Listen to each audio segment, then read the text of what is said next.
WACK 100 has been receiving a lot of backlash since people found out that he was doing this sit down with 6 9 Now he went on DJ Self show to try to explain himself. I'm gonna play the full conversation for you guys, but if you want me to summarize it, he's basically saying that 6 9 is not a street guy. He never was a street guy, and it's these guys' faults for letting him in to those conversations. WACK 100 is basically saying that the main reason he's doing this is to let 6 9 know that he's not a gangster, that he was in costume the whole time, and he wants him to understand that. But me personally, I don't think that was his only sole purpose to do this interview.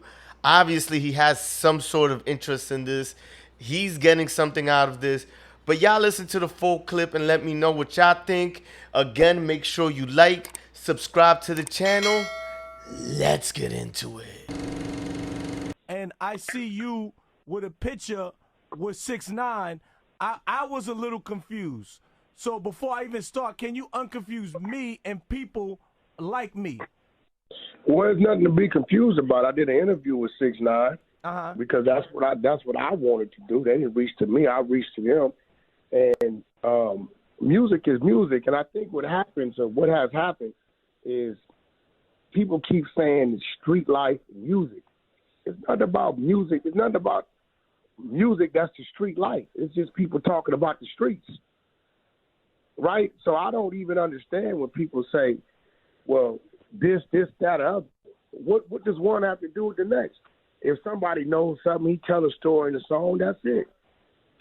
I don't see one real street dude that's mainstream, right? Okay. Actually, I do know one, Lil Baby, right? That's mainstream. The rest of these dudes be commercialized and know a few things, you know. A lot of them don't live in their neighborhood. Like, y'all niggas live behind gates and shit like that. So, you know, but the fans don't know that. So when I look at 6 9 I really don't fault him. I fault the street. The street shouldn't allow him. That neighborhood shouldn't allow him over there like that.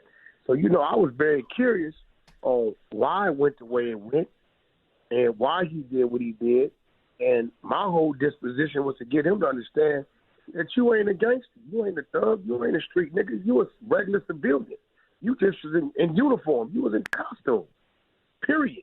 You did exactly what a civilian would do. So he did exactly what my son is trained to do. My son is a civilian. He's trained to tell the truth. He don't live by no street code. He don't even got a sidewalk in front of his house. What do you say to a person or a street guy that says, or people outside that says, all right, he ain't a street dude, but he involved himself in street activity, which made him active? No, that didn't make him active. I asked him. I addressed all that. Okay. Because I really wanted to know, see, it's certain things that qualify you to be what you are and from where you from, right? If you don't go through those things, it's just like going to the military. If you can't pass basic training, you ain't going to make it to the next phase of it, right? Okay. Let's be real. So if you didn't go through this or do that or perform these acts or do this or that, right? How do you get to a position where you telling motherfuckers what to do? I'm going to tell you why. The streets, the so-called real niggas, has found themselves to be in a position where they are non-hustlers. See, this word gangster, it really came from us watching these mafia movies and all this type of shit. But one thing you notice about the mafia movies and the mob movies, they always did one thing. They made money. So it confused me how motherfuckers call themselves gangsters, but you're in the situation where you don't know how to make no money. So if a dude come on the block that making money, you say, fuck it. Here go the keys, here go all the secrets, and you run the block. He ain't been put on. He ain't put in no work. He ain't did nothing to earn this position, the situation. So who do you blame? Do you blame the motherfucker that's infatuated because it is the streets and, oh, these dudes are going to let me do this? Or do you blame the block for allowing the infiltration? Which one? 6 9 could have never came to my neighborhood and did that. It would have never happened. Even if I wanted it to happen, the powers that be would have overrode me, and I would have got a DP. You understand what I'm saying? Mm-hmm. Nobody's bigger than the program, and the rules is written. So at the end of the day, This man ran with them people for 12 months. How did he know about things that happened 5 years prior to tell on, to talk about it? You know why? Because them so-called real niggas ran their motherfucking mouth and violated everything that they fell up under to this kid who didn't have no obligation to that street code. He didn't get put on. He ain't go take life. He didn't go put in no work on no. He didn't do none of that.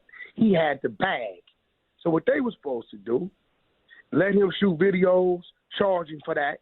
You want to cover him at the studio, charge him for that. You need to move around with you, charge him for that. But you wasn't supposed to let him. You wasn't supposed to let him in the building, homie. He can't come in the dope house. He ain't supposed to come to the spot where the pistols at. He ain't supposed to know who the niggas is that's calling the dogs. He ain't supposed to know about these stories of this internal shit that's going on. He ain't supposed to know about that. You can't blame him. He ain't psychic. You got to blame them. The streets got to blame itself. Just like with this Black Lives Matter shit, right? We want to blame the police, but they killing 2 out of 10. 8 out of 10 we killing. When we gonna march on us? When we gonna walk down the street and say, hey, you motherfuckers on this block, y'all gonna stop killing us? Everybody follows the trend. That's the sheep. Unfortunately, I've always been a wolf, homie. Mm-hmm. I'm a wolf, and I'm going to do it how I want to do it when I want to do it. That's simple. Mm-hmm. I'm a wolf, and I'm going to see it my way. That man's a civilian. That man is a civilian, bro. Everything about him is contradicting. Rainbow hair. No disrespect. What is rainbow representative of, Self? The gay community, right? Yes. Red bandana. What's that a representative of, Self? The Bloods, right? Bloods, When the fuck do those two mix? This is a gimmick. This is a gimmick. When he takes the costume off, he's Little Danny. Ain't no costume with WACK. I'm what I am.